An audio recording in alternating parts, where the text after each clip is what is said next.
میں نے تمہیں خبردار بھی کیا تھا کہ یہاں سے باہر نکل جاؤ، مگر تم نے میری بات نہیں سنی۔ اب بہت دیر ہو چکی ہے۔ یہ کہہ کر وہ ٹرے لے کر کوٹری سے باہر نکل گئی۔ جاتے ہوئے وہ دروازہ بند کر کے گئی، مگر اس نے باہر سے تالا نہیں لگایا۔ پیالی میں خون دیکھ کر اور اس نوکرانی کی باتیں سن کر میں وہاں ایک سیکنڈ بھی نہیں ٹھہرنا چاہتا تھا۔ مجھے محسوس ہونے لگا کہ میرے ارد گرد کوئی جال پھیلایا جا رہا ہے جو آہستہ آہستہ میری طرف بڑھ رہا ہے۔ میں جلدی سے پلنگ سے اٹھا اور کوٹری کے دروازے کی طرف بڑھا۔ بمشکل چند قدم چلنے کے بعد مجھے ایک ایسا چکر سا آیا، میں گر پڑا۔ اس کے بعد مجھے کوئی ہوش نہ رہا۔ جس وقت مجھے ہوش آیا تو میں نے دیکھا کہ میرے اوپر سرخ رنگ کی چھت ہے جس کے نیچے میں لٹک رہا ہوں۔ میں پتھر کے ایک چبوترے پر بالکل سیدھا لیٹا ہوا تھا۔ میرے کانوں میں دبی دبی سی ایسی آوازیں آ رہی تھی جیسے بہت سی عورتیں بیان کر رہی ہوں۔ خوف کے مارے میرے حلق سے آواز نہیں نکل رہی تھی اور حلق خشک ہو چکا تھا۔ میں نے اٹھنا چاہا لیکن میں اپنے جسم کو نہ ہلا سکا، جیسے میرے جسم کو مردہ کر دیا گیا ہو یا مردہ ہو چکا ہو۔ نہ بازو ہلتا تھا، نہ ٹانگیں ہلتی تھی اور پاؤں خوف کے مارے نہیں ہلتے تھے۔ نہ ہونٹ ہلتے تھے، نہ گردن گھما سکتا تھا، صرف آنکھیں اور دماغ زندہ تھا۔ جسم میں خوف کی گرمی محسوس ہو رہی تھی مگر جسم پتھر ہو گیا تھا۔ میں نے لیٹے لیٹے آنکھیں گھما کر دیوار میں ایک سیاہ شگاف بنا ہوا دیکھا۔ دائیں بائیں دیواروں پر انسانی ہڈیوں کے 3-4 پنجرے لٹکے ہوئے تھے تو میرا دل دہشت سے ڈوبنے لگا۔ میں شاید پہلے سے زیادہ کسی بڑی مصیبت میں پھنس گیا تھا۔ میں نے بولنا چاہا، کسی کو آواز دینی چاہی۔ لفظ میرے حلق تک آ کر خشک ہو گئے۔ میرے حلق سے صرف گر گر کی آوازیں نکلیں۔ یہ آواز اتنی ڈراؤنی تھی کہ میں اپنی آواز سے بھی ڈر گیا۔ میرا ذہن پوری طرح سے کام کر رہا تھا۔ مجھے سب کچھ یاد تھا کہ میں کون ہوں اور کہاں سے آیا ہوں اور کیسے جنگل کے پراسرار مکان میں میری ملاقات ایک حسین عورت سے ہوئی جس نے مجھے چائے پلائی، اور چائے پینے کے بعد میں بے ہوش ہو گیا تھا۔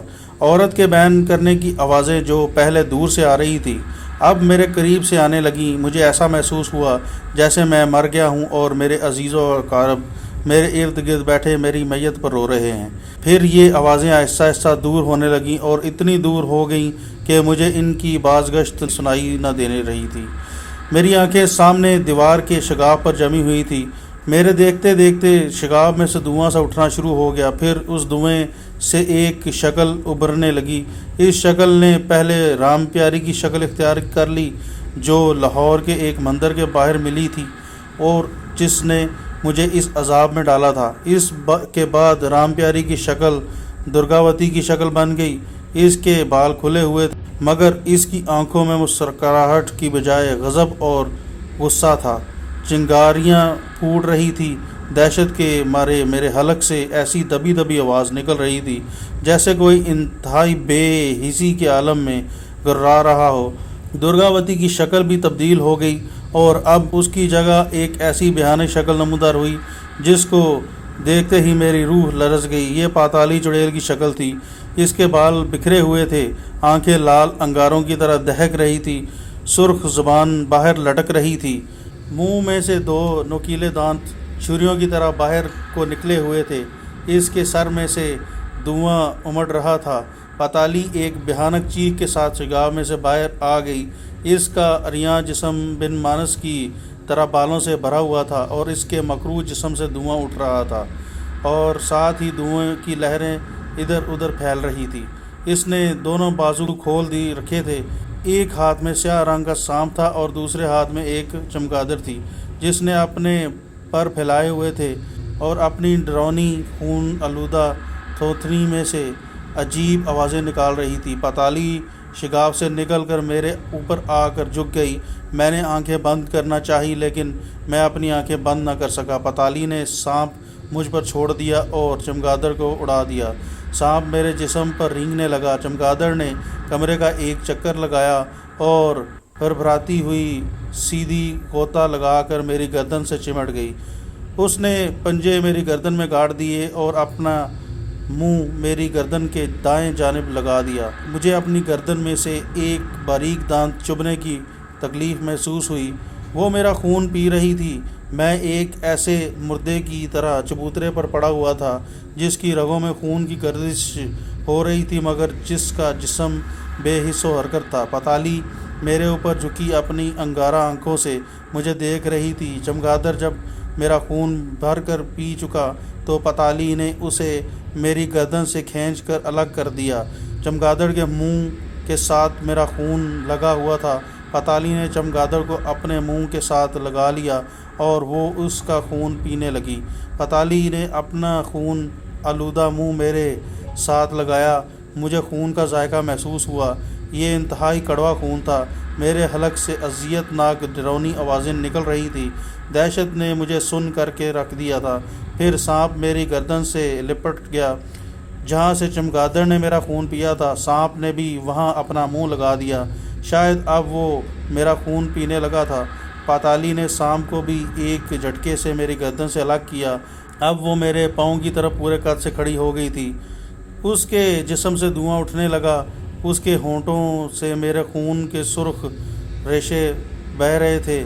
باہر کو نکلنے والے نوکیلے دانتوں پر میرا خون نظر آ رہا تھا۔ مجھ پر بے ہوشی کی کیفیت طاری ہو گئی اور کچھ دیر کے بعد میری آنکھوں کے پپوٹے اپنے آپ بند ہو گئے۔ مجھے کچھ معلوم نہیں تھا کہ میری یہ حالت کب تک رہی۔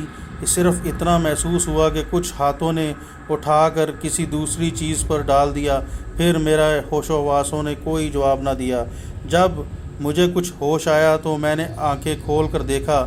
میں اسی لال خون رنگ والی دیوار اور منحوس کوٹری کے پوشیدہ پلنگ پر پڑا ہوا تھا۔ میں نے ہاتھ پاؤں ہلائے۔ میرے جسم کی حرکت واپس آ گئی تھی۔ میں جلدی سے اٹھ کر بیٹھ گیا۔ مجھے چکر سا آ گیا۔ میں نے آنکھیں بند کر لیں اور دونوں ہاتھوں سے سر تھام لیا۔ طاق میں اسی طرح مٹی کے تیل کا لیمپ جل رہا تھا۔ ذرا میری طبیعت سنبھلی تو میں نے لیمپ کی پھیکی روشنی میں کوٹری کے دروازے کی طرف دیکھا۔ دروازہ بند تھا۔ میں پلنگ سے اٹھا اور اٹھ کر دروازے تک پہنچا۔ اسے باہر کو دھکیلا۔ دروازہ کھل گیا۔ باہر راہداری میں اندھیرا ہی اندھیرا تھا۔ میں اس عصیب زدہ مکان سے بھاگ جانا چاہتا تھا۔ میں نے لیمپ کے پاس آ کر اپنے جسم کا جائزہ لیا، گردن پر ہاتھ پھیرا۔ گردن پر چمگادڑ کے دانتوں کا کوئی نشان یا زخم وغیرہ نہیں تھے۔ میرے کپڑے بھی وہی تھے جو میں نے پہن رکھے تھے۔ میں نے سوچا کہ میں کوئی خواب تو نہیں دیکھ رہا تھا، ڈراؤنا خواب۔ جو کچھ بھی تھا، مجھے اب اس عصیبی گھر سے خوف آنے لگا تھا۔ میں راہداری میں سے گزرتا ہوا مکان کے دوسری طرف نکل آیا۔ دروازہ بند تھا۔ میں نے ٹٹول کر دیکھا، دروازے کی نہ کنڈی تھی اور نہ ہی تالا لگا ہوا تھا۔ میں نے جلدی سے دروازہ کھولا۔ رات کا وقت تھا۔ جنگل اندھیرے اور خاموشی میں ڈوبا ہوا تھا۔ بارش تھم چکی تھی۔ کچھ سمجھ میں نہیں آ رہا تھا کہ یہ وہی رات ہے جب میں بارش سے بچنے کے لیے اس مکان میں آیا تھا یا پھر دوسرے دن کی رات ہے۔ تھوڑی نوکرانی کا کچھ پتہ نہیں تھا۔ میں جلدی سے مکان سے نکلا اور اندھیرے میں درختوں میں اس طرف کو دوڑ پڑا جس طرف سے میں مکان میں آیا تھا۔ میں نے تھوڑی دور جا کر مڑ کر عصیب زدہ مکان کی طرف دیکھا۔ اس کی دوسری منزل سے روشن دان میں جو روشنی پہلے نظر آ رہی تھی اب وہ بجھ چکی تھی۔ میں اندھیرے میں جتنی تیز چل سکتا تھا چلنے لگا۔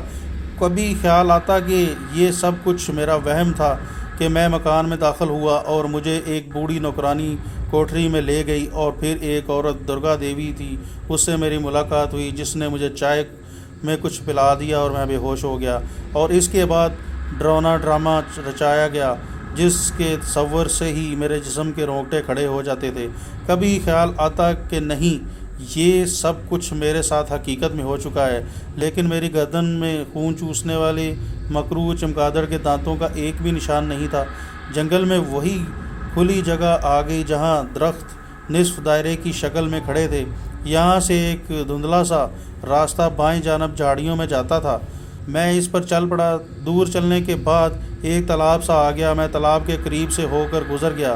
یہاں جنگل کا گھنا پن ختم ہو گیا تھا۔ درخت دور دور چلے گئے تھے۔ میں نے آسمان کی طرف نگاہ اٹھائی۔ آسمان پر تارے چمک رہے تھے۔ ان تاروں کی دھندلی روشنی میں میں ایک جانب چلتا گیا۔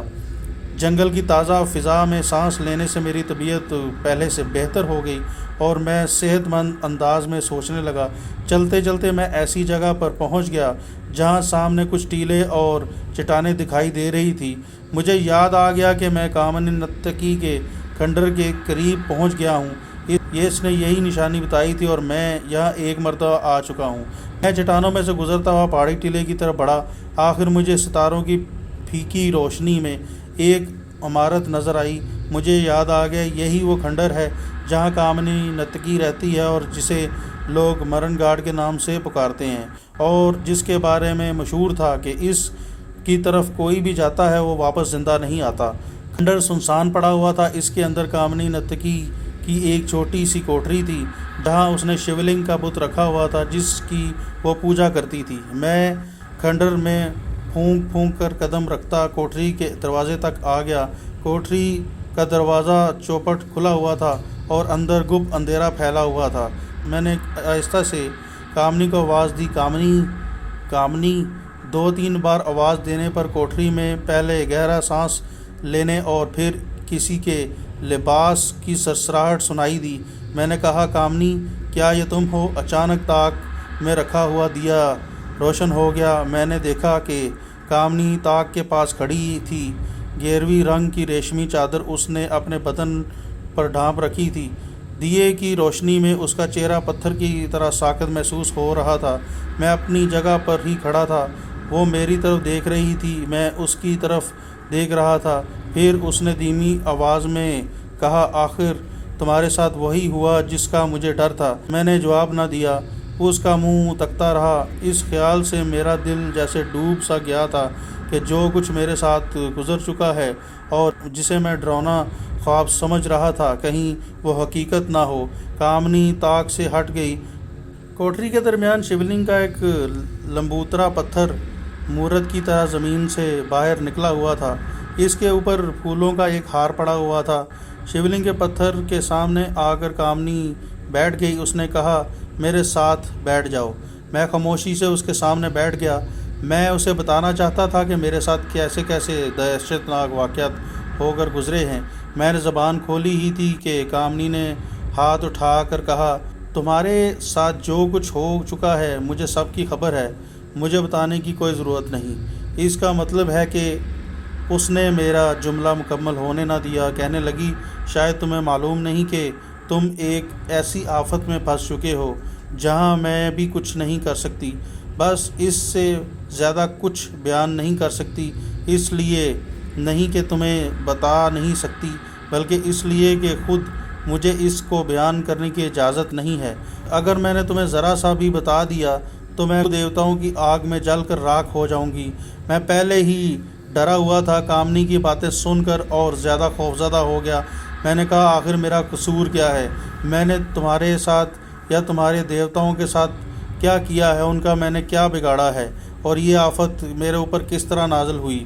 کامنی نے کہا، یہ میں کچھ نہیں جانتی۔ تمہاری قسمت میں جو لکھا ہوا تھا وہ پورا ہو گیا۔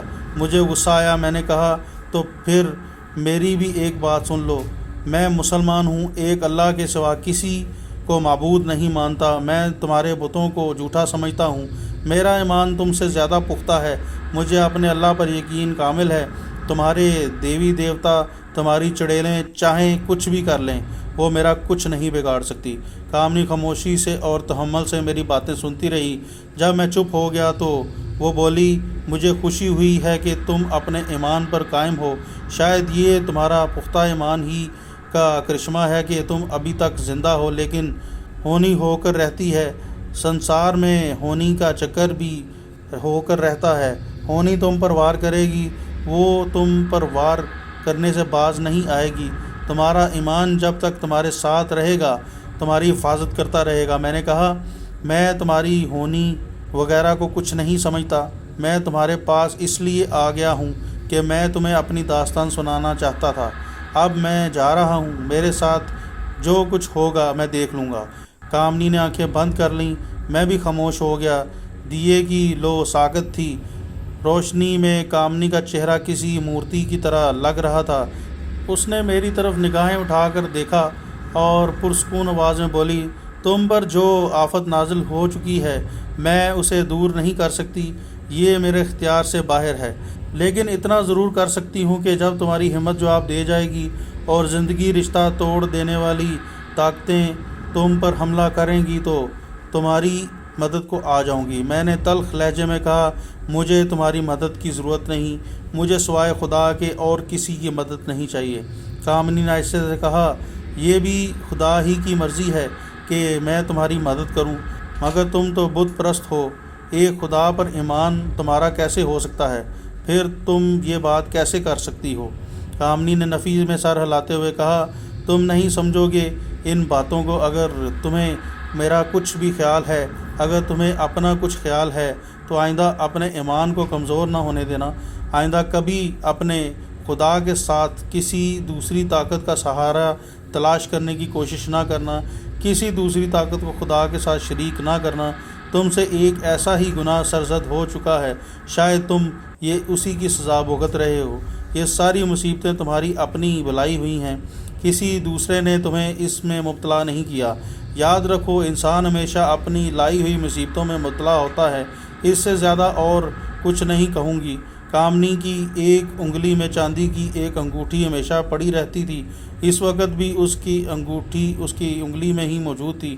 اس نے انگلی میں سے چاندی کی انگوٹھی اتار کر مجھے دی اور کہا، اصل مدد خدا ہی کی طرف سے آتی ہے، اصل کارساز وہی ہے۔ ہاں، دنیا میں وہ ایک وسیلہ ضرور پیدا کرتا ہے۔ یہ انگوٹھی اپنے طور پر کچھ بھی نہیں کر سکتی، اسے بھی اپنے خدا اور میرے بھگوان کی طرف سے ایک وسیلہ ہی سمجھو، اسے اپنے پاس رکھو۔ جب کبھی زندگی میں تمہیں میری ضرورت محسوس ہو، اس کو اپنے جسم کے ساتھ 3 بار رگڑنا، جہاں بھی ہوئی، جس حالت میں بھی ہوئی، تمہارے پاس مدد کے لیے پہنچ جاؤں گی۔